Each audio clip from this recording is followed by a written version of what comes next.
ஸ்ரீமதே ராமானுஜாய நமக. அனைவருக்கும் நமஸ்காரம். மகாலட்சுமி கடாட்சம் பரிபூர்ணமாக இருக்குது, அவருக்கு என்ன அப்படின்னு சொல்லிட்டு நம்ம பார்க்குறோம். எல்லோருக்கும் மகாலட்சுமி கடாட்சம் வேணும் அப்படிங்கிறது தான் இருக்கும். எல்லாரும் மகாலட்சுமியோட கடாட்சம் இருக்கணும். மகாலட்சுமி அப்படிங்கிறது வீரத்துக்கு, தைரியத்திற்கு சொல்கிறோம் இல்லையா, தைரியலட்சுமி, வித்யாலட்சுமி, அதே போல் நமக்கு செல்வத்துக்கு தனலட்சுமி எல்லாத்துக்குமே இருக்குது. சந்தானலட்சுமியிலேருந்து அஷ்டலட்சுமிகள் நம்ம சொல்கிறோம். அஷ்டலட்சுமி நமக்கு எல்லோ அருளையும் நமக்கு கொடுப்பார். இப்போ மகாலட்சுமியுடைய பரிபூர்ண அருளை நமக்கு வாங்கணும். இதுக்கு பத்ம புராணத்தில் என்ன உபாயம் சொல்லியிருக்கு அப்படின்னு சொல்லி பார்ப்போம். இந்த பத்ம புராணத்திலே அரச மரம் இருக்கின்றது அல்லவா, பௌர்ணமி நாளில் அதிகாலையில் அரச மரத்துக்கு நாம் சந்தனம், மஞ்சள், குங்குமம் அதெல்லாம் வச்சு தீபமேற்றி அதற்கு நைவேத்தியம் பண்ணி அதை வழிபட்டு வந்தால் மகாலட்சுமி அதிகாலையிலே, பௌர்ணமியை அன்று உள்ள அதிகாலையிலே மகாலட்சுமி அரச மரத்திலே இருப்பதாக ஐதீகம். அவரை பூஜித்து வந்தால் மேற்கொண்டு சனிக்கிழமை அன்று பால், பழம் இதெல்லாம் வைத்து சர்க்கரை இவற்றையெல்லாம் சேர்த்து தீபமேற்று வழிபட்டு வந்தாலும் நமக்கு பரிபூர்ண அருள் கிடைக்கும். இந்த இரண்டையும் நம்ம செஞ்சு வரும்பொழுது மகாலட்சுமியுடைய பரிபூர்ண அருள் கிடைக்கும். இது மட்டுமல்லாமல் வேற ஒரு உபாயமும், வியாழக்கிழமை அன்று வாழை மரம் இருக்கின்றது அல்லவா, வாழை மரத்திற்கு கங்கை நதியை கொண்டு கங்கை நீரை அதற்கு விட வேண்டும்.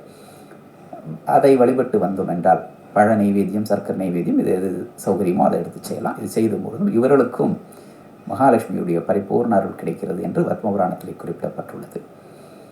அதே போன்று புதன்கிழமை இரவு கிழக்கு நோக்கி உட்கார்ந்திருக்க வேண்டும். கிழக்கு நோக்கி உட்கார்ந்து மகாலட்சுமி யந்திரம் இருந்தால் அதை வைத்துக்கொள்ளலாம். மகாலட்சுமி படத்தை இருந்தால் அந்த படத்தை வைத்துக்கொண்டு அந்த படத்திற்கு பூஜை செய்து பூ, பழம் இதை வைத்துக்கொண்டு நைவேத்தியம் செய்து ஒரு நெய் தீபம் ஏற்றி நாம் வழிபட்டு வந்தோம் என்றால், கிழக்கு நோக்கி இருக்கணும், வழிபட்டு வந்தோம் என்றால் மகாலட்சுமியுடைய பரிபூர்ண அருள் நமக்கு கிடைக்கும் என்று பத்ம புராணத்திலே உபாயங்கள் சொல்லியிருக்கிறது. பொருளாதார ரீதியாக நாம் மேன்மை அடைவோம்.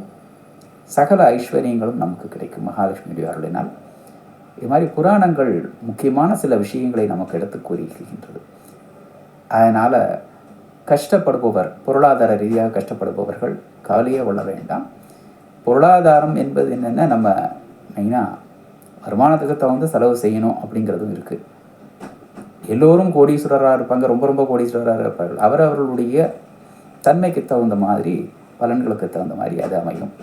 ஒருவருக்கு கல்வி அதிகமாக இருக்கலாம், ஒருவருக்கு பொருளாதாரத்தில் அதிகமாக இருக்கலாம், இரண்டும் உள்ளது இருக்கலாம், வீரம் இருக்கலாம், இவ்வாறு இருக்கலாம். ஆனால் வறுமை என்பது இல்லாமல் இருப்பதற்கு பத்ம புராணங்களிலே அருமையாக நமக்காக உபாயம் சொல்லியிருக்கப்பட்டிருக்கிறது.